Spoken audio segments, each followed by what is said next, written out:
think honestly, I kind of love doing what's not easy. So recognizing that this was a block for me, that I still had a lot of jealousy, that I was not really comfortable seeing my partner with another person, learning how to communicate these feelings, learning how to work with someone through discomfort. I saw that as the most valuable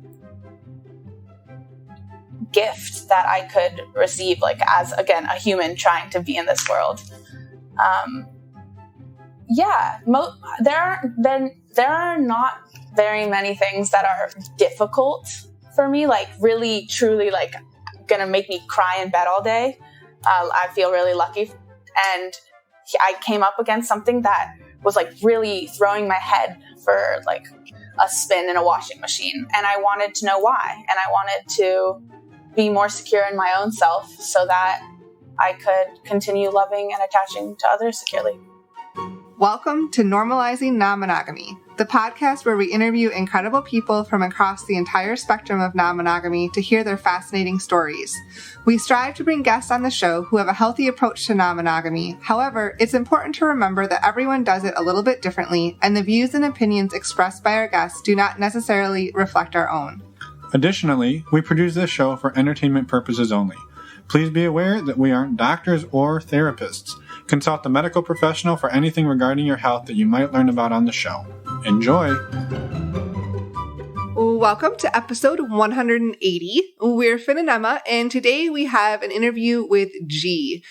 This is a very powerful interview, and G has explored a lot of different types of non-monogamy and different dynamics, I should say, of non-monogamy throughout their journey. Yeah, I think one of the things that I took away from this was just how many experiences and, I guess, wisdom. Yes. And not to say like people who are in their mid-20s can't be wisdomists, to steal our friend's quote. But we didn't mention that they're 25 years old. I just did. People in their 20s. Anyway, I flew right past your friend's joke. Sorry. I know. It's okay. I'm used to my friend's jokes going over people's heads. I got it. I just flew past it. Nevertheless, thank you, G, for everything. It's an amazing discussion. We hope everybody enjoys it. This won't be the last time you hear from G either, because they're coming back with Zach from episode 141 and Leanne from episode 173, because one of G's credentials is that they were like, we'll call it team captain of the orgy team at Yale. They took over the reins a couple years after Zach. And so, it's a super, we're looking forward to that sort of roundtable discussion. We're going to bring the three of them back and talk about like how to create safe parties, how to be inclusive, just so many different things around that. So stay tuned. Yeah. That will be coming very soon. I feel like you just played me off like I was at the Oscars. Well, you're kind of rambling. So I'm excited. I am too, but as I was trying to wrap it up. All right, fine. Tell them about the other exciting news that we forgot last week. So Finn and I realized that we've just passed our 3-year podcast anniversary, podiversary, whatever you want to call it. I would just call it a podcast anniversary. Podcast anniversary. Yes. So that was last week, and we missed it. May 2nd is our anniversary, and we just completely didn't remember. We forgot. So anyway, we're super excited that can't actually believe that it's been 3 years, and we just wanted to have a huge shout out to everyone who's been on our show, who's reached out to us, who's been a Patreon member, who just supported us in any way. Who's had us on their show. We've been on a lot of different podcasts, and anybody who's really supported the show is just, we can't believe we're still doing this every week. 3 years later. So 180 episodes plus some special ones. So we actually have like 210 episodes. It's pretty wild. It's really wild. So and this obviously wouldn't, high five. It would not be possible without all of you. So thank you. Thank you. Thank you. And while we're talking thank yous, one goes out again, another one to the Patreon community. Huge support there. There's over 160 members. If you're looking for other non-monogamous people, or you're just interested in like meeting other open-minded people, not everybody in there's non-monogamous. It's a fantastic community. It really got us through the last year and a half. For sure. It's been amazing and incredible. We got some dates coming up. May 17th is the next men's group call. The women's group is going to be 2 days later on the 19th. And then our monthly video Q&A will be on May 26th. And so if you want to learn more about that, head over to our website, normalizingnonmonogamy.com, click on the Patreon tab, and you'll see all the information about how to join and what that looks like for just a few bucks a month. Yes, so go check that out. We also, upcoming, have What do we got? What is it? Tell me what it is. We also have our monthly virtual meet and greet coming up on May 20th. It's a Thursday from 6 to 8 p.m. Pacific, 9 to 11 p.m. Eastern. These are open to anyone that wants to join. They're only $10. They're super fun. If you haven't checked it out, or even if you have, come back, join us on Thursday, May 20th. To sign up, go to our website, normalizingnonmonogamy.com, and click on the meet and greet tab. Again, only $10. I got excited when you said we have a new. I was like, what do we got? I don't even know what we have. Well, it's new for the month of May. Sure. Whatever you got to tell yourself. Gotta throw that in there. All right. Last thing we just wanted to say, thank you again to everybody who's, again, supported us. I almost did your thing. Stop it. We just keep interrupting each other. And we're not editing any of this out. So thank you again to everybody. If you don't mind, head over while you're at our website, signing up for all the different things. Send us an email or send us a voicemail. Let us know how you're doing. Let us know how we're doing. We'd love to hear from everybody. If you're interested in coming on the show, please reach out. You don't have to be a team captain orgianizer in order to come on the show. You just have to be an awesome human willing to share your story. Yes. So we'd love to hear from you. We look forward to hearing from you. And we hope you enjoy this conversation with G. Yeah, let's go. Well, welcome, G, to the show. We're so excited to have you here, and we're so excited for this conversation. So thanks for being here. Yeah, thanks for having me. You know, we'd love for you to introduce yourself, and because we've determined during the pre-chat that we have no idea how to do that. So yeah. We're going to let you do that, and then we had a little bit of a confusion. We'll come back in when it feels safe again. Sounds good. Well, so I think part of the confusion is that I have many hats, many names. I'm Genevieve, I'm G, I'm Lady Surge in the uncensored community. My pronouns are they, them, and I am just a 25-year-old human trying to figure out what I'm doing in this world. That's a fantastic introduction. I love it. I love it as well. And I think, maybe it's pertinent to say that we were introduced to you by a former guest, Zach, his episode eludes me. I'm going to guess in the 140s, but Zach, we'll have this it'll be in the show notes, but the intro too. You and Zach have a tie back to the Yale organization. For anybody who hasn't listened to that one, that's a fantastic discussion. Go listen to the episode with Zach. But he said, well, we have to talk to G, and here we are. Yeah, wow. So Zach is one of the OG organizers of what I love that you called it a team and a club. Technically, we were just a group of friends, but who started throwing orgies. Zach started throwing orgies with some friends, and it grew. By the time I was a senior, we had actually had sort of a kosher, student sexual culture forum organization that we had non-heteronormative discussions about relationships, all these things. And then kind of on the side, we threw basically twice a semester orgies for the campus community. Yeah. I think that's awesome. And I think like the activism piece behind it is something that we'd love to hear more about, but maybe take us back in time to like, what was your introduction to sex positivity, non-monogamy, all of the things that have you wind up in we'll call it an orgy team because I like that the best. I really love that. Yeah. Never called us a team before, but we totally were. Well, to go all the way back to before I had ever heard of anything to do with non-monogamy, I was a little teenage G in California, and I had a really traumatic first relationship with a lot of infidelity and just trauma wrapped around it. And so when I got to college, I had considered myself, so monogamous, like I was going to marry my high school sweetheart kind of thing. But I realized like, maybe I should try something different. That didn't really work out for me. Like, I wasn't really a fan of jealousy. I wasn't really a fan of control in terms of a romantic relationship. And so I started dating someone who was already pretty ahead of me in terms of the open relationship, which is what we called it back then. And that was in high school? When I first got to college. Yeah. Like the beginning of college, I started dating someone who was already pretty outgoing and emotionally and sexually, I guess, adventurous. And so this person started throwing orgies, and I was going to them because, of course, as a partner of someone who's throwing them, I'm going to be there. And a caveat, ethical non-monogamy or open relationships at first was not easy for me. I had a lot of emotional turbulence, even though intellectually I was there.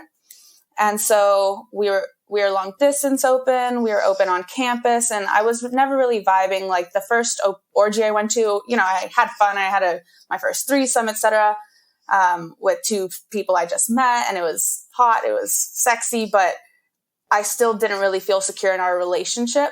That eventually I worked on and I grew into it. And part of that, I think, is because they wanted a femme person to step up into the leadership role. They usually had some men, some women, organizers. And since I was going already, and I figured, hey, I know everyone. I know what works. I know what doesn't work. Might as well step into the role. So my sophomore year or into my junior year, I started taking on one of the leadership roles of the team. And slowly over time throughout college, I was dating multiple people. I was studying abroad. I started dating someone in a long distance monogamous relationship at one point. I was part of, triads. I kind of did it all. And then towards the end of college, right after graduation, since I have lived my life pretty much consistently, either like poly with a primary partner or solo poly. So like lots of lovers, continuously dating. And, yeah, that's a big overview. I don't know. I threw a lot. Yeah. And there's so many questions. Well, I think I love like the nonchalant approach. You're just like, well, I started dating somebody and they were throwing orgies, so I just went to the orgies. It's like, oh, I started dating a swimmer and I just started going to swim meets, and like that's just, and it's like, I think maybe there's something there that, and you said it wasn't easy, so maybe going back to that and being like, I feel like it's not just that easy. Like, oh, well, they threw orgies, so now I go to orgies, and now I'm just a person who does orgies. Like, was it that seamless of a transition? Okay, that's a really good point. And many years down the line, this is like, we're talking 8 years ago, right? I've pushed past my discomfort with a lot of ethical non-monogamy or just open relationships. I was always really sexually adventurous, and I come from a really supportive, open, loving household. And so I was always comfortable when I started exploring my own sexuality in college, and recently gender, like always been affirmed in any path I've set out to follow. And I think honestly, I kind of love doing what's not easy. So recognizing that this was a block for me, that I still had a lot of jealousy, that I was not really comfortable seeing my partner with another person, learning how to communicate these feelings, learning how to work with someone through discomfort. I saw that as the most valuable gift that I could receive, like as, again, a human trying to be in this world. Just the opportunity to, quote unquote, improve or grow. Yeah. There are not very many things that are difficult for me, like really, truly, like gonna make me cry in bed all day. I feel really lucky. And I came up against something that was like really throwing my head for like a spin in a washing machine. And I wanted to know why. And I wanted to be more secure in my own self so that I could continue loving and attaching to others securely.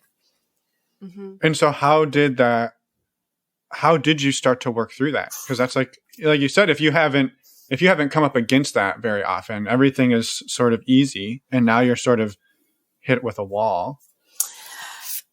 As much as I hate this answer, time is the best medicine for any dilemma. And I remember talking to friends and talking to a therapist and people saying like, it doesn't seem like you're enjoying this that much. And I was like, I am enjoying it. It's just hard for me. And I didn't let it being hard. I didn't let the fact that it was hard for me stop. I did a lot of journaling. I did a lot of crying in bed some days, like there were times where I was like undoing everything that I had learned about my own like a self-worth in terms of like how people treat me in society, in terms of what I'm capable of doing. And then to take it back to like today in terms of how I see my whole life, I don't really prioritize romantic relationships as much in terms of relationship anarchy. Like I love people. I'm going to continue loving people, whether or not I see them every day or not. And so just because I have one friend doesn't mean I can't have like 10 friends. Right. And so I translated that to relationships. Like, okay, I can love this one person. I still love that person. I have to find a way to come to terms with the fact that I'm always going to love all these people. Right. And during that time, so I know you said you did a lot of journaling, you talked to people. Like for other people who are maybe going through that, do you have any thoughts to how, I guess, advice or tips on how to work through some of those really difficult things? Yeah. So number one, I would say find someone with more experience than you. Find resources such as this podcast. I had a lot of mentors, Zach being one of them, who you see them down the road living this life that is beautiful and you aspire to, a very freely loving life, and learning about their process and just kind of taking in how they engage with their loved ones. And you can learn what you don't want to do from them as well. Like maybe that doesn't work for me. All right. I need a nest partner. Actually, I never want to live with anyone. Like things like that once you get further down the road. But at first, I'd say the biggest thing is if you're interested in non-monogamy, you need to be on the same page as your partner. But to be on the same page as your partner, you need to be on the same page as yourself. So like figure out what you want. And that might involve, again, trying lots of different things and figuring out this doesn't work for me. I had a partner who I was trying to open our relationship with, and they were just really unhappy in an open relationship. And I had to eventually just say, hey, this is something that's really important to me. And I don't think that it's what's right for you right now. Like we can push through it and it might get easier, but if you're not enjoying yourself, then this relationship isn't going to work out. And so, yeah. Yeah. And I think maybe expanding just on what you said, like you need to be on the same page as yourself, and then you kind of said it like, that doesn't mean don't do a single thing until you know exactly who you are and exactly what you want, because that's going to be an ever moving, changing. Yeah. That's going to be always in flux. And so it's a lot of trial, error, tweaking, growing, figuring yourself out along the way. And it is scary. It's hard. Hence the time. You need to make a lot of mistakes. Yes. Yeah. You do. That's a really good point too. Like, don't be afraid to make mistakes because that's how you learn. That's how you grow. Yeah. I think maybe though on the piece of time, like somebody listening that's maybe in their 40s, 50s, 60s starting to try this, and you're like, well, I'm 25 and I like seemingly have it all figured out. Do you feel that way? Whew, no. Good. That's what I wanted to hear. Yeah, it's like if I ever think I have it all figured out, please stage an intervention. I have a lot more figured out than I did. And that's always going to be the case. Like, you're always going to be growing and always learning. What are some of the things you've learned about yourself, or the ways that you've grown and changed over the last, let's call it 5-ish years or so, maybe 6 years? It's a great question. I'd say that I have grown a lot better at prioritizing my own needs. I think in the past, my attachment style has been on the spectrum towards anxious. And, I really love providing love for people, and I love making people feel good. But I have to recognize that, like, I can't derive all my own pleasure from that pleasure of others. So I masturbate a lot more. I never used to masturbate, honestly. Like, I was sexually active for maybe 5 years before I started consistently masturbating. And so I think this like self-pleasure component of ethical non-monogamy, like, my primary is myself. I'm my primary partner. And then I have lots of other lovers, but I always need to remember that at the end of the day, like, what's my capacity? I can check. I say no a lot more, like, still not that often. Again, a lot to learn, but I'm recognizing that I can't be as fully in love with everyone at the same time. My energy doesn't allow for that. And so, yeah, my dad always tells me one thing at a time when I told him about like my lifestyle and so on and so forth. And I was like, true, but like, I can do one thing and then the next day do something else. But I have learned to focus a little in terms of being present, and that starts with me. Yeah. One thing I was curious about is you mentioned that you grew up in a very loving family. And do you mind sharing a little bit more about how you grew up? And because I feel like that probably shaped in how you went into everything in your late teens. I think about this a lot, actually, because my parents are both in the performing arts and music industry, nonprofit, and like behind the scenes world as well. But we always had different artists and musicians coming through, living with us for a week to a couple months to, a year, who knows? And so the fact is that I'm used to a nuclear like home environment, always in flux. And I'm also used to many different kinds of people coming in. So I'm definitely a novelty seeker. I'm definitely someone who thrives in crowds. Like, I am an extrovert. And so I definitely attribute a lot of my childhood surrounded by people from all over the world to my love for people all over the world. That's fantastic. Like, you having those experiences where it's not just every day the family sits around the table and eats dinner and you just have this tiny little pod with not much exposure until you hit college, right? And then, because I think that can be an issue, right? Everybody's got this little tiny worldview, and then they hit college and they're like, oh, like the world is a bigger place. At least that can happen. That can happen, right? Especially like, we grew up in a pretty small town and we didn't have a ton of that like exposure. And so it's very interesting.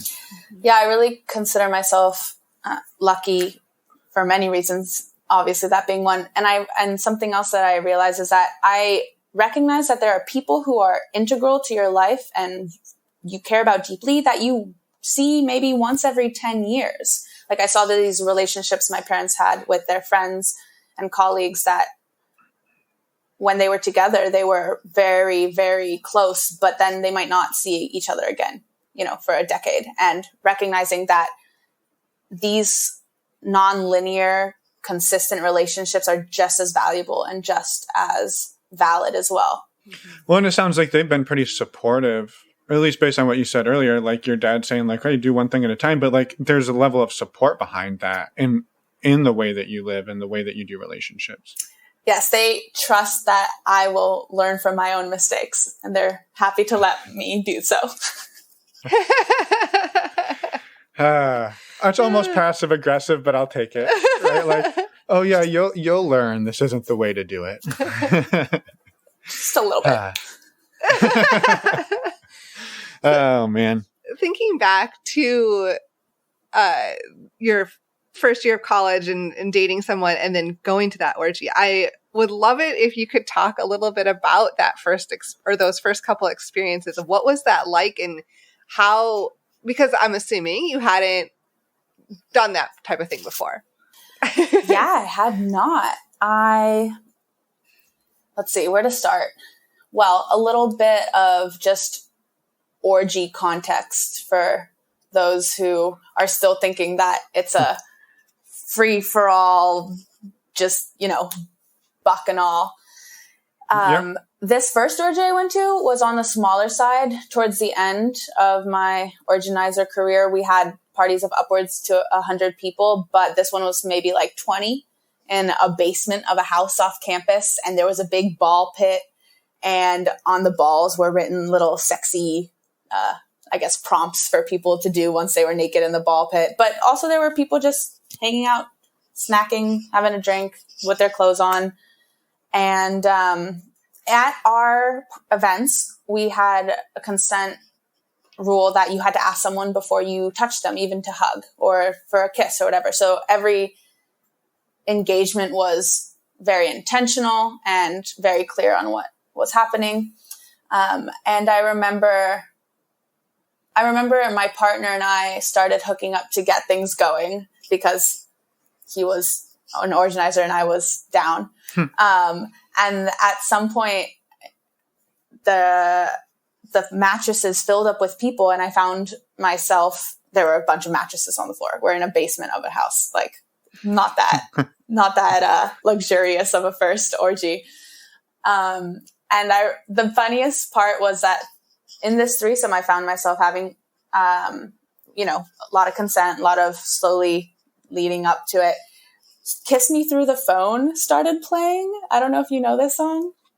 I don't know that one. I don't think Okay, well, for any listeners out there having a good laugh, I was also having a good laugh. I was like, I can't believe I'm at an orgy and Kiss Me Through the Phone is playing and I'm having a threesome. It was just like a very surreal moment. It's like, it's a funny song. It's like, throws back to my Bay Area hyphy days.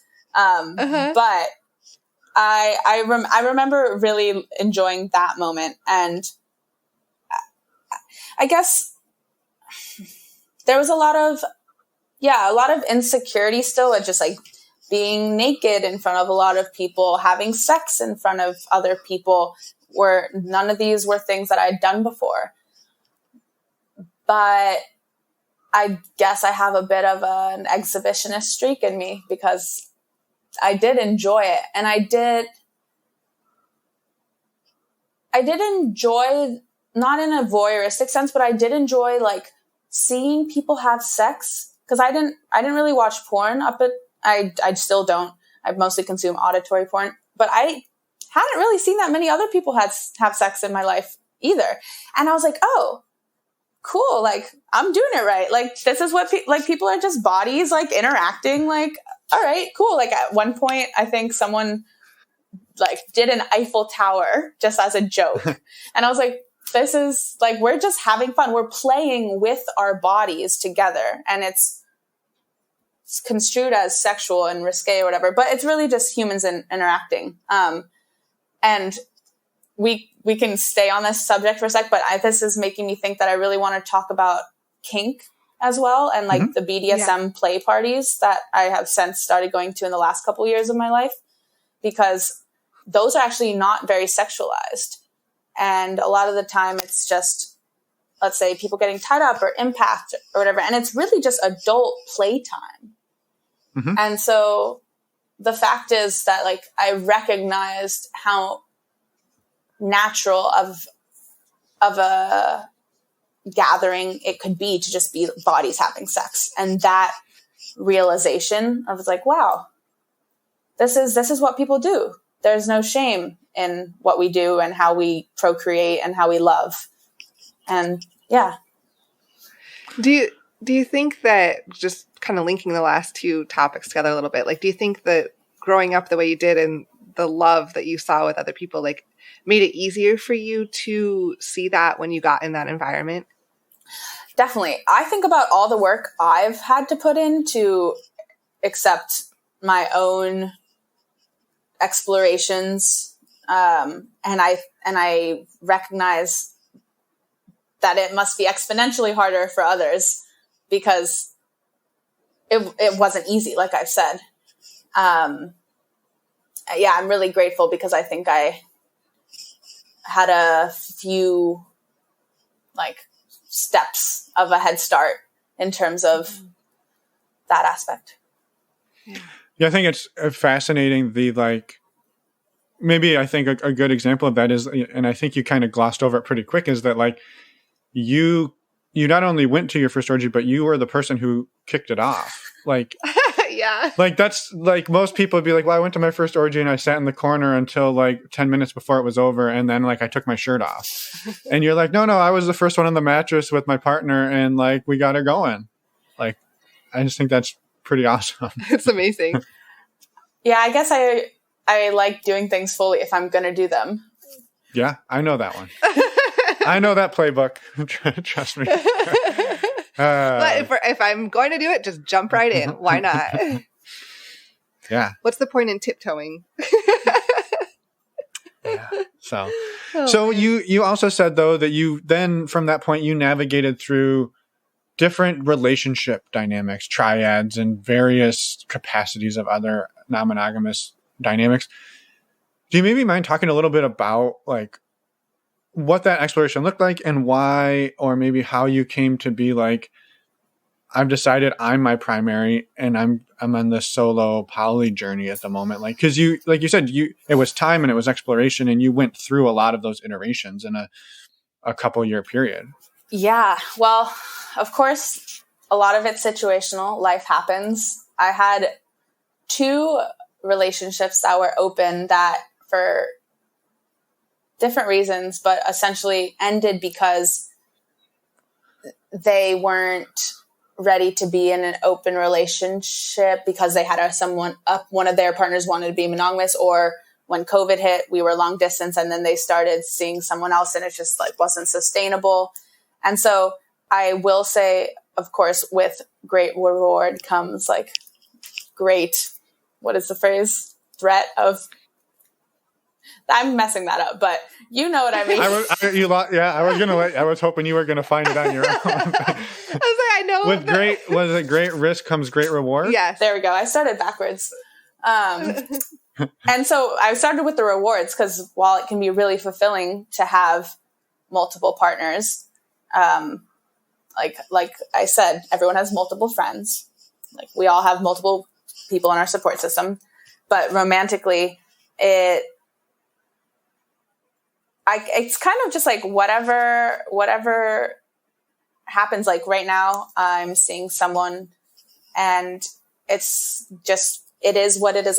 There's no really definitions. And then I have a partner back in the Bay that we both date other people, but we've been seeing each other consistently when I'm around for 2 years now. So in some ways, it's a longer term relationship, but in many ways, it's a new relationship because we don't actually spend that much time together in person. So it's I've been traveling and moving around a lot. And I think that's a big part of why this lifestyle works for me. Did I answer the question? I don't know. It was a good point. Whatever. I don't know that it really matters. About, relationship structures. Yeah. Well, I think maybe to build on that, you said that you struggled early on with seeing your partner with other people, and that I'm trying to think of the best way to ask this. That perhaps a lot of the time, or maybe in some cases, that the issue with people exploring this isn't that they struggle with being able to love multiple people, but maybe they struggle with the insecurity of knowing that the people they're with, that they're not that person's primary focus. And is that sort of sounded like what you talked about early on, and how you've come around to I don't know if it's self-confidence or self-love, not feeling like you have to have all of somebody's attention to be enough? That is maybe the most recent tier of the pyramid I have reached. It takes a really long time to get there. For a long time, even once I was comfortable in open relationships and my partner is dating other people, I definitely wanted to be a priority. Like you said, I wanted to know that I was, I guess, coming first in terms of their energy or time. But the most important tool, I think, is to look internally again and say, what happens if I spend more time with someone else than this person who's my primary? Like, how can I rank how much I care about someone? Like, and at times there are going to be people that you want to spend time with and people that you don't. And it kind of came down to the points like, I want the people I care about to do what makes them happy. And if they want to spend time with me and I want to spend time with them, then we'll spend time together. And I'm not going to ask for someone's time that they don't want to give. And so I guess a lot of that's a relinquishing of control over the situation. You can't control someone else's feelings. You can't even control your own feelings as much as you can commit to things. You can commit to relationships and you could commit to trying to maintain them despite your feelings changing. You can commit to love and cherish them as a person in your life, regardless of the actual day-to-day interactions that you have. And so, yeah, I guess right now I'm okay with not being someone's priority because I'm my priority. I've taken over that mantle in my own life. And I know that I don't need to be someone else's priority. I was dating for a long stretch, like continuously kind of relationship, be it open or not, from 15 to like 22. And then I had a little bit of time to myself. And then in this past year with quarantine, I had a lot more time with myself. And I really think that that was integral in this latest development of like not needing to be someone's priority. So yeah, really, really recent. This is not something I would have said a year ago that I was comfortable with. Yeah. And in terms of difficulty, where would you put that on the difficulty scale? Just for people who are trying to do this. Good question. that are saying like, well, Yeah. I haven't done that. I guess I just have to go out and do that. Like, it's not a thing you do in a day. I mean, on a scale of 1 to 10, it's like a 20, right? It's not easy to decouple our belief that the type of relationship we have with a person determines like how they feel about us, how they express those feelings to us. And this is really why, again, it's so important to be on the same page, because a lot of people, as you know well, have different ways of showing love or different needs that are going to be met in different ways. And so I've noticed this with actually a lot of my platonic friends. Like sometimes I don't have enough time to give our friendship what they might be asking for. And that's really hard. And I really encourage friends to tell me that, like, hey, like, I want to talk to you more often, or, hey, I feel like I'm not being, I'm not being prioritized. And it's like, okay, I'm really glad you could explain that to me. That's not how I feel. I feel like you are, at the top of my list. I might think of you daily. We might not talk that often, but here's where I'm at. Let's see if we can reconcile what you want expressed and what I want to express, and how can we make sure we both are thriving. Mm-hmm. Yeah, and like you said, they don't hear from you daily, but you're thinking of them daily, but they don't know that, right? They don't know where they stand with you. Right. And I think that's easy to translate into the relationship world too. Like, you don't know, I don't know Emma's thinking about me when she's sitting there. Like, you hope, but you don't know. And so like hearing those little like affirmations and things is really helpful. Yeah. So it's like, how often do you want affirmation? Like, how often do you want to give affirmation? These things are really crucial, especially when you're thinking about not being someone's quote unquote priority, because you need to make sure your needs will still be met, even if, let's say, you have a partner that has another partner they live with. Yeah, that's fascinating to think about, like finding that balance. Yeah. And figuring out what you need. Right. And learning yourself, that self-awareness. Yeah. Honestly, though, I think I know a lot of people belittle unicorns, but I kind of love being a third into like a really solid relationship. It's because it's like, you guys are doing all the work. I'm just having fun. Like, your needs, like I date a lot of people who date other people, and it's like, I love knowing that everyone's needs are met and I don't have to do anything for you. Like, it's kind of awesome.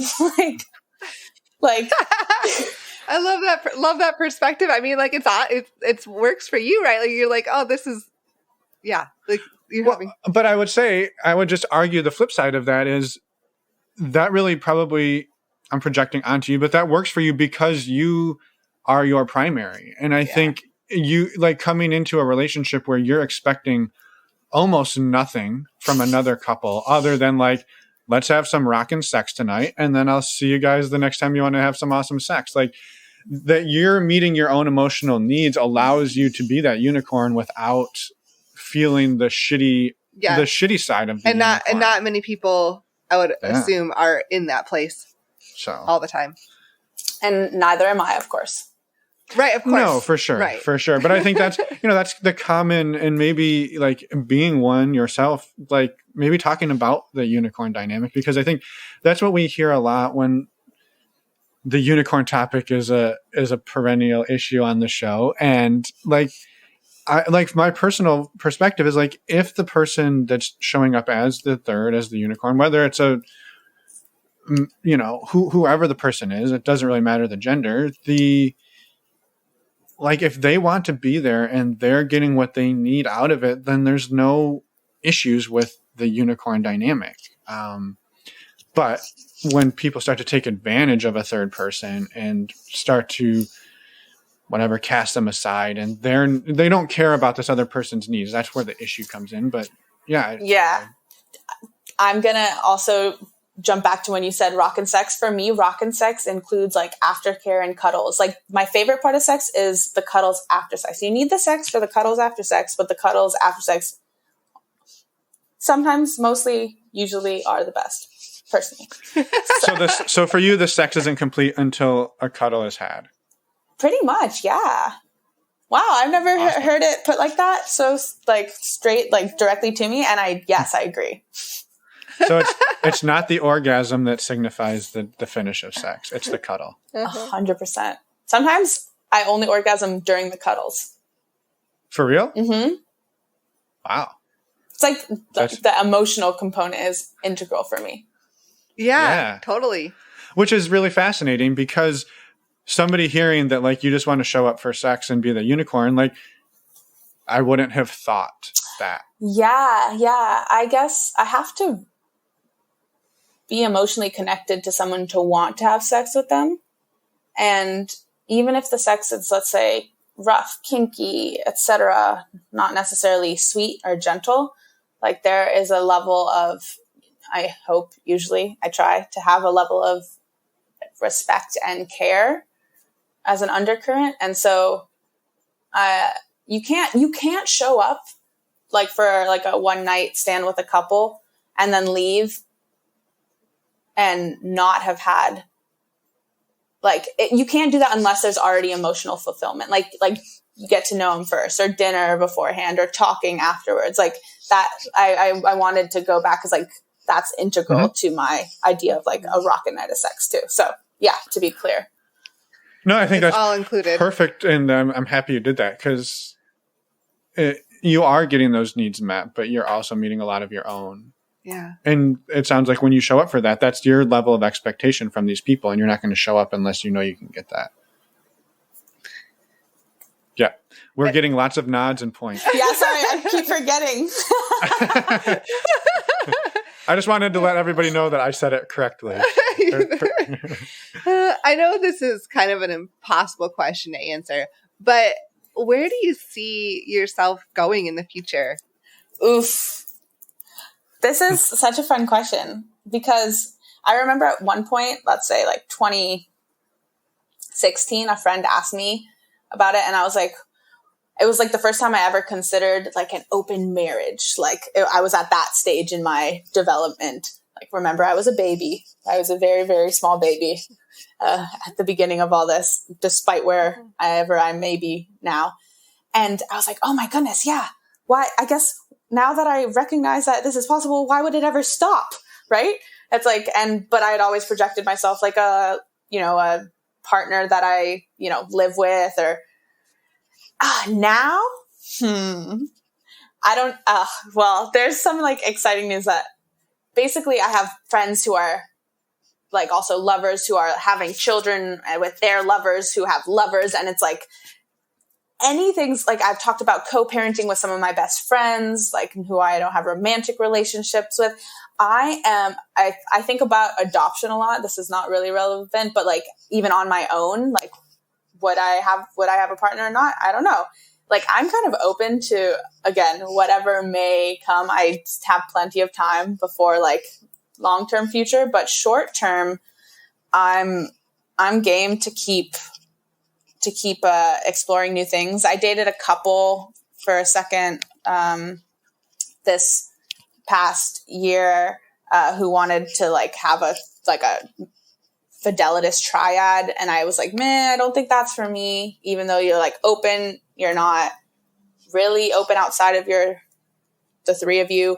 I dated someone with like 3 kids, and I was like, actually, I'm not ready for that. Like I'm still progressing and like working through whatever happens, but yeah, I'm kind of open to anything and would love a community full of people who are on the same page as me to like grow together with and like have long, like nuclear, larger communities, I guess. Yeah, I love it. And who knows, right? Like this is all you're projecting today we're recording this April 1st of 2021, that who knows what will happen, but it's fun to dream and think for all of us. Well, and to reflect back on like what the last 5 years has brought in terms of change and growth. Yeah. Building on that a little bit more, I know you mentioned that just somewhat recently you've been exploring your gender identity. Do you mind talking a little bit about that exploration? I really appreciate that question and would love to. As I said, this last year was a lot of self-reflection and growth, mostly because I didn't have a primary partner. And I don't think it would have been possible otherwise for me to really, I guess, open up to myself, like have that much time focused inward. And for most of my life, I was like, in terms of like, let's start simple, pronouns, right? I was like, I don't really care about pronouns. Anything works. I'm me, whatever. And then I thought I knew who I was. And then I realized I didn't actually have as clear of an idea about who I was and how I wanted to present myself to the world, but also like in my own, I guess, embodied cognition vision of myself. Because there were things that were coming up that made me feel uncomfortable in terms of my own physical body, but also my own relationship to other bodies. And so this past year, again, you could attribute it to COVID in terms of like not getting out of the house very much, or really the world going to pieces even more so than it already was. I wasn't really feeling that sexually, like I wasn't feeling interested in sex either. And I kind of had this dissociation from my body, but in a way that I'd never experienced. And so I started actually doing like more somatic based therapy similar to like Hakomi method or anything, if you know anything like that. Okay. And basically therapy, but focused on like sensations in the body. Yeah. And I realized that I wanted to have the world acknowledge the multiplicity and this discomfort I felt at being seen and being projected upon as a quote unquote woman, as, you know, I wanted to, I haven't actually talked about this that much to people other than close friends. So this is a good exercise in realizing how to put into words what I felt. And just like take your time as well. Like there's no. Yeah. Thanks. And if it's something you don't want to talk about, then like we don't have to. No. I just, haven't. So I'm like, I don't have my snappy recordings. Okay. Trying to remember where I left off. I'm just going to start over again. Yeah, you can start wherever. Yeah. I started using they, them pronouns in a group of queer motorcyclists in the Bay. And then I realized that she, her, those words felt stifling. They felt suffocating. And that, you know, I didn't know how far I wanted to like explore my identity. I still don't know in terms of like physical changes, in terms of like going on top surgery, like all of these things are things, again, like my future. I plan to see what happens and I'm open to them.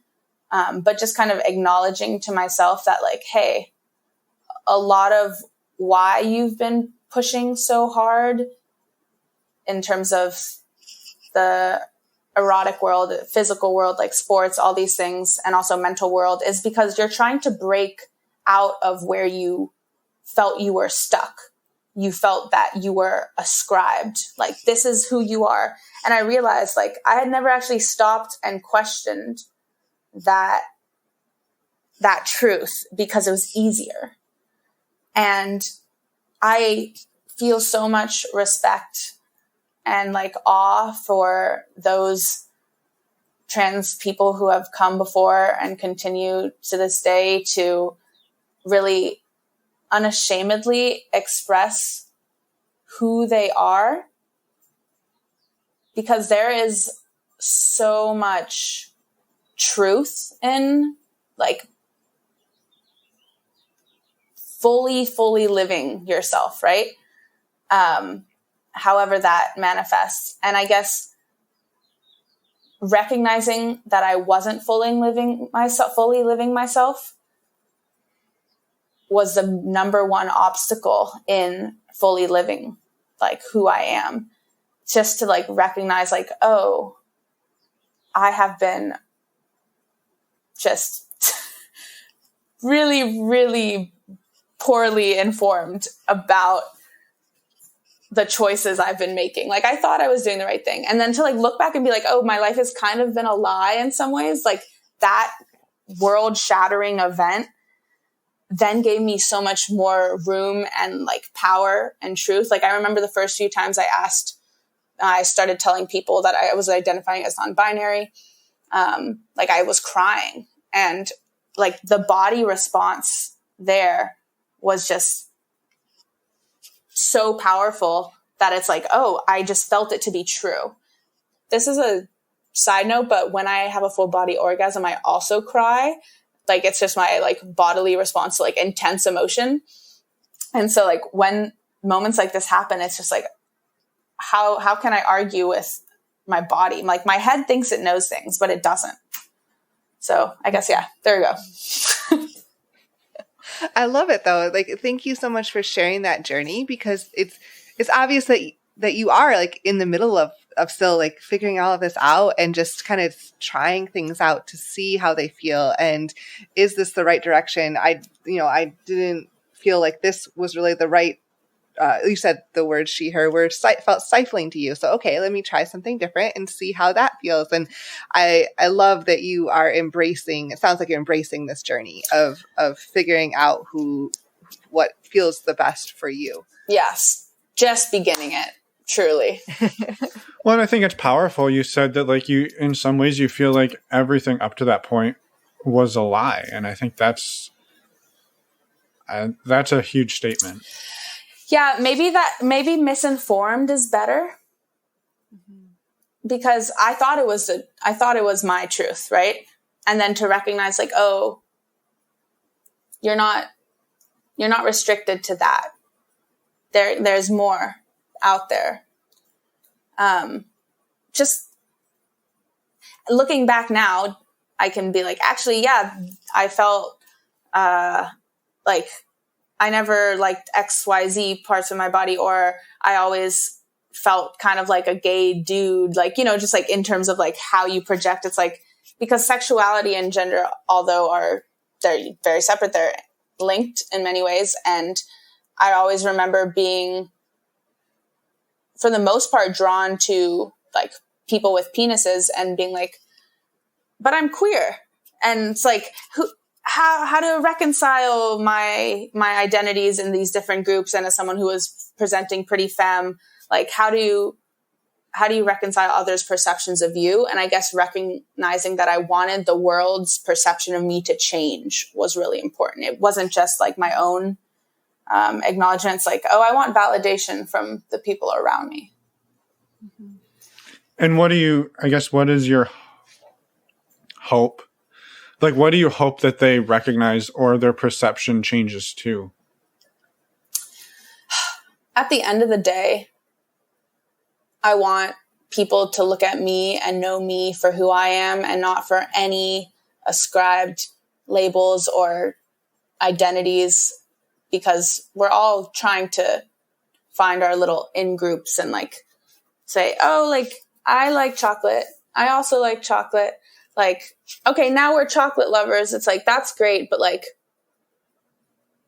how do you eat your chocolate? Like, I guess that's more important to me at the end of the day. And so a lot of the words that I'm now trying to use are just stepping stones to figuring out who I am. And so I hope that I'm able to present who I am in a clear enough way that people see me and know me, and the words stop mattering. Mm-hmm. Mm-hmm. Yeah. Yeah. No, thank you for that. And I think it's super well said. Mm-hmm. So I was also curious, it sounds like you're fairly open in your life about who you are, what your relationship styles are. How has that process been for you? Like, how open with everything are you, and how has that been?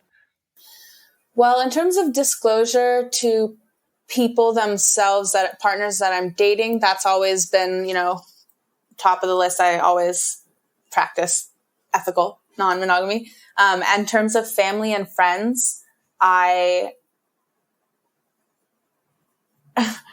this point, it's funny, like anything is condign and anything's a go. Everyone knows that I'm just living my life. But definitely at first, there was a lot of conversations about why this lifestyle was important to me,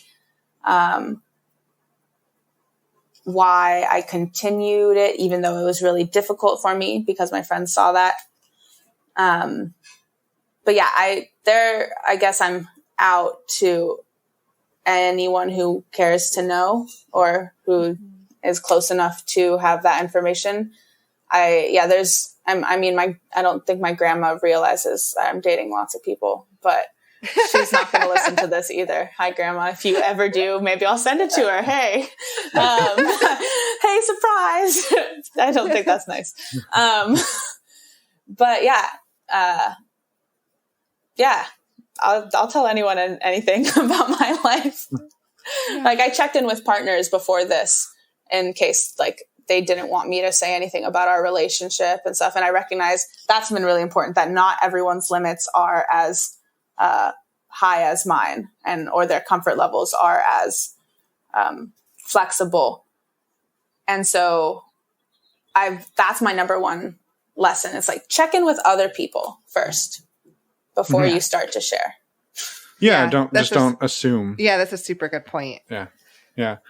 I think, so we talked a little bit before we started recording, and maybe kind of bringing back a full circle of, like, a couple of weeks ago, we interviewed Leanne and that episode came out, and we talked with Zach, and you are also an orginizer. And so we're going to have a deeper discussion on orgies, orgy etiquette, I don't know, elite level university orgy clubs, whatever we want to call them. And you're going to be soon. Part of that roundtable discussion with us. But I wanted to maybe like pull in like some things that you've learned and some things you've taken away from your experiences being part of that group. And also maybe tying it into like your safety and your sexual health and your just health in general. As you've said, I have lots of lovers and I come in and out of different dynamics, and how do you keep yourself safe in all of these different scenarios? And like, what does that look like for you? Yeah. Super important question, of course, that boils down to communication, protection, of course, in terms of the physical world, but communication and trust with partners that doesn't develop for a long time. Let's be very clear. Like, trust is something that also needs time, like all the good things in life. I think that recognizing consent as something that needs to be so clearly stated in terms of the orgies, like ask before you touch someone, like even put a hand on their shoulder, like those kinds of interactions taught me a lot about verbal cues, because I'm not necessarily a verbal person, and I've definitely in my life like gotten into scenarios that I wasn't. It's not that I didn't want to be there, but I didn't want to be there. You're nodding There's a now. difference. Yeah, there's the subtlety. Exactly, and so I guess, how did I learn? I learned how to gracefully exit. Let's say you're making out with someone at an orgy and you don't really want it to progress, but you're at an orgy and you're making out with them. It's like, well, what do we do next, right? Maybe you can say like, hey, I just want to make out. Or like you can say, I'm going to go to the bathroom and then I'm probably not going to come back over here. Like you can be very clear in terms of where you want things to go, even if you are enjoying kissing them. Because sometimes it's really hard once things are initiated to stop them, especially in these environments. So like, with being kind and graceful. Yeah, exactly. Like not all roads lead to sex. Like that's okay. So that's really, and especially like coming into my queer self, like in large part to orgies, because that was like an opportunity to have more queer experiences. That also, decentralizes the role of the orgasms, and it, like we were talking about earlier, all about the cuddles, and like recognizing that it's okay to not progress always just to like penetrative sex or like actually anything below the waist, right? Like I can have a great night just like making out and cuddling with someone, and that's okay too. Mm-hmm. Yeah. I love it. I think that like all of that, like you said, it boils down to communication, right? And there's things, right? There's get tested, wear condoms, all the different types of protection. But at the end of the day, like it's about that communication. It's about trusting who you're with to some degree, even if that's somebody you met an hour before or 10 minutes before. And being able to have that confidence and that self-awareness again, to like be able to say in the middle of making out with somebody, like, I don't want this to go further. How do I now stop the escalator? And like those are things that you probably did wrong a bunch of times until you started to find like ways that it worked right. And so I think, yeah, it was super important pieces there. And maybe tying that into like, how do you, when you've organized these sex parties or whatever we'll call them at this point, the ways to create some frameworks for people that maybe aren't that skilled?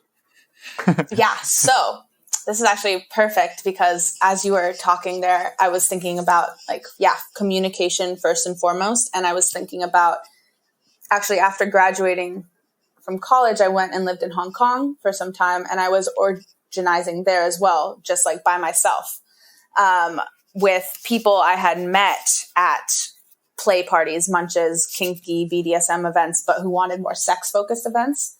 And we're like, oh, you've done this before? We want to host one at our apartment. And someone would come from out of town that I'd been talking with beforehand, like on Tinder, and they'd get a hotel room or something. And, like I'd pull in people that I knew. And so again, communication beforehand. If you can, especially when things like a little more non-vanilla come into play, if you can talk to people beforehand about what they don't want, if they're very clear about what their hard no's are, about what their like so-sos are, and then what is like a go, like that beforehand already sets the stage to go in comfortably knowing like, oh, I know that you don't want to be touched in this way. I know that you want this. Like, I'm going to do that. We're both going to have a great time. And actually, it's a lot more fun having the consent already given. And of course, things are always open to change in the moment. But like having people before the parties like come together, like, over drinks or something, talk about what they want, what their intentions are, even like if it's a smaller event, if it's like you and a partner, like someone you just met, right? Let's say you sit down or you're making out. It's like, okay, what do you want to do? Oh, like, what would you like, what maybe don't you want to do? Like you can like say like, oh, I want to be kissed here and here, but not here. Like, and you can be sexy in the ways that you already pre-negotiate those outs. And that's how to make it graceful. The pre-communication. Yeah. Mm-hmm. Yeah. I have so many examples of this. Yeah, right. So this is something that we were sort of introduced to at Desire by some friends where like before like a group situation happens, like you go around the circle and everybody introduces themselves and what they're into and not into for the evening. The share circle. And like, it has by and large been just super helpful, but there's two stories that I'll maybe quickly go through. Please. One is, one of our friends, and they were actually episode 3, I think. I'm not sure which story Phoenix you're and tell. Beast. Okay. So she's basically a self-identified lesbian who married a guy. And so they go to a lot of these events, or not a lot, but they go to some of these events, but she typically only plays with other women. And she shared this in the circle, and there was a guy who showed up late. He had to like park the car or something. So he missed this piece of information.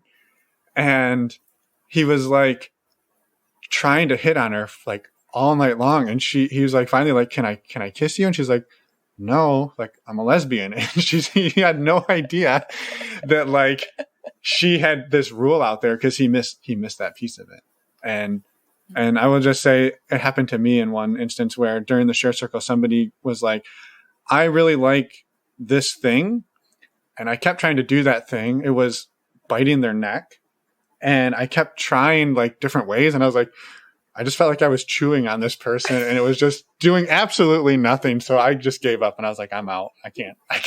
Like somebody says they like something. I tried to do that thing. And then it was eliciting zero reaction. And I was like, I'm really uncomfortable. But you tried. Yeah. I gave because up they on stated that cookies. want, and you tried, and you're like, oh, I can't give you that.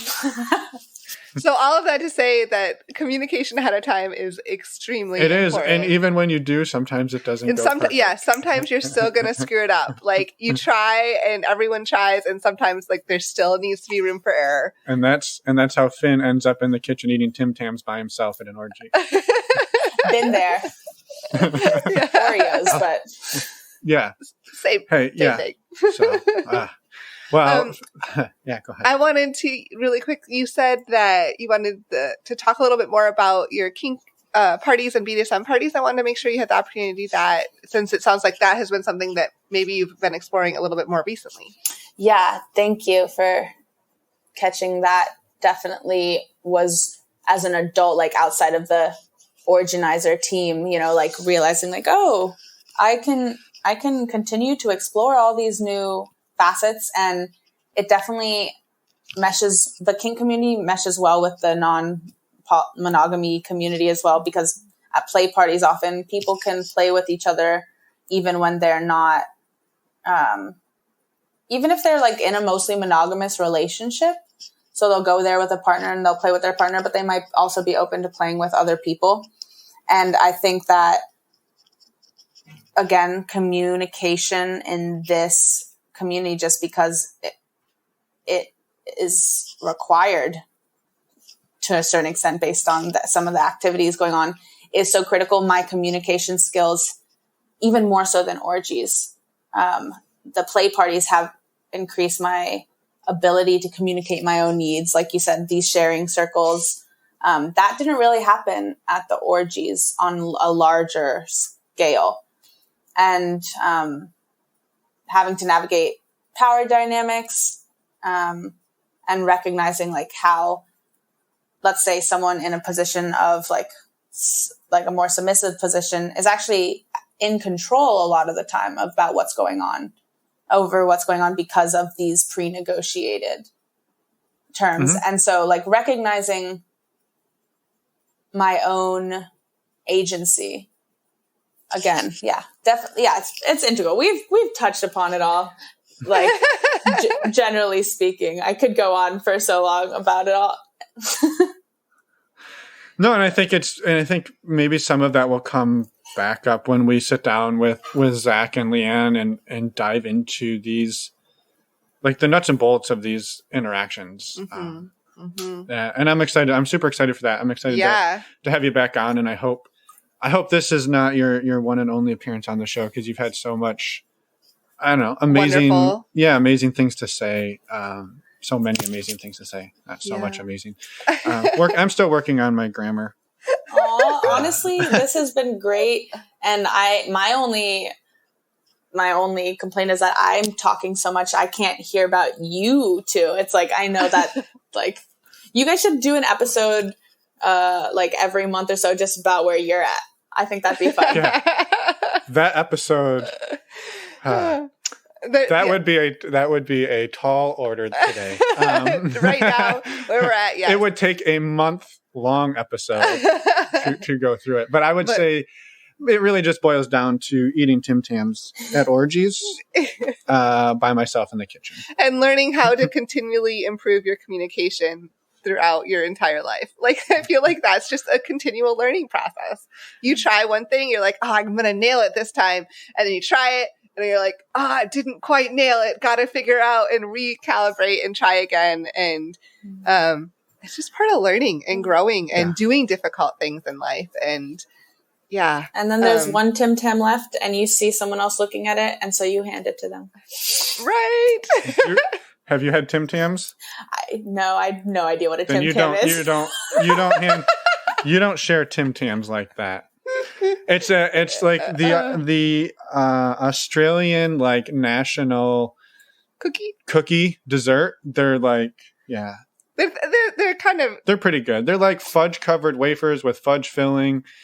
You'll have to try to get you some. As popular as Oreos are here, Tim Tams are. Sharing a Tim Tam is a difficult experience Emma was referring to. Yeah.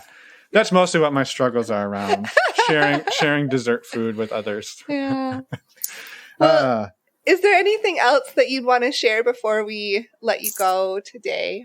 I did have a couple bloopers that. Yeah, let's do it. We'd love to hear them. Yeah, I was like, oh, this is going to be a fun category. This is my favorite one. It didn't occur to me, but I saw it happen, and it was a friend at one of our large orgies. So there was a lot going on, and a lot of people I think were new. And my friend is hooking up with a guy. She's on top. She's like, they're really getting into it. They're having a great time.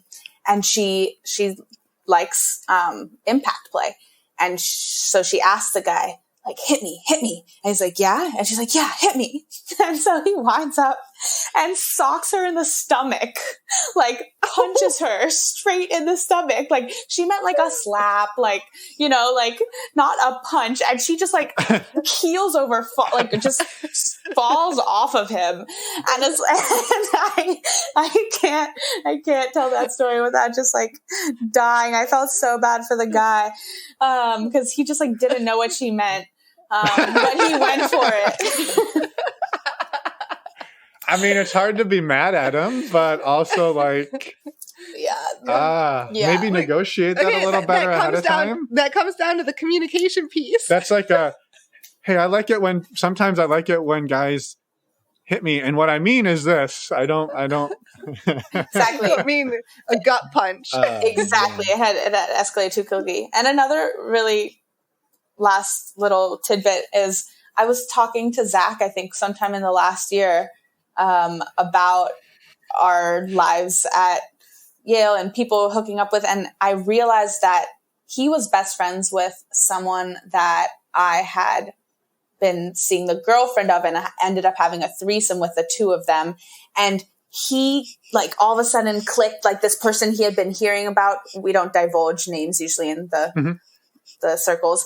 He realized that this person he had been hearing about for a long time was me. And it was this like beautiful moment. He's like, oh, that was you. That was like, oh. And I was like, yeah, oh, you're that. Like, and it was just like this hilarious like realization that we'd been talking about each other in abstract terms in different circles for a long time. Less of a blooper. I just thought it was really funny. Like, when you connected the dots. Yeah. It's like that you can be revolving around someone for so long before actually ever even realizing like you're all hooking up. I love it. The lives we live. I know. Grateful. I'm so grateful. Yes. Well, I thank you again, G. Thank you, Zach. I hope you're listening for putting us in touch Love you, with Zach. G. Yes. And we look forward to having the two of you plus Leanne come back for that. We'll be setting that up soon, and we're just excited and grateful to have people like you on the show and now in our orbit. Yeah, thank you so much for everything. Honored to be here and so grateful for all the work that you do, and personally and, you know, in terms of the podcasts for this world. Yeah. Well, thank you. And thanks for being a part of it, and we'll let you go and enjoy your afternoon. Thanks. Have a great one. And we're back. Totally crushed that intro, huh? Totally crushed the intro. Oh, well, maybe they forgot about the intro by now because they listened to the whole interview. That's one hope. Or they shut it off halfway through the intro. Oh, let's hope not. Anyway. Sorry, G, if that's what happened. No, that didn't That's happen. Emma's fault. No. Anyway, thank you, G, for coming on the show. It was wonderful and amazing to talk with you. And thank you, Zach, for putting us in touch with G. We asked Zach, like, hey, you probably know some other awesome people. He's like, oh, I got some people. Yes, and that's Zach from episode 141. Speaking of people Zach knows, next week. Yes, that's a great segue. Awesome segue. Thank you. Another person that Zach knows, next week, Ryan. Yeah.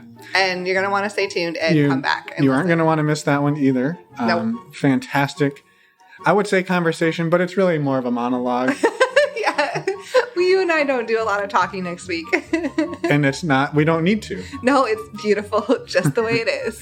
So look forward to that one. Again, just a couple of dates for the Patreon community in case you forgot. We got May 17th for the men's group, May 19th for the women's group, and May 26th for the Q&As.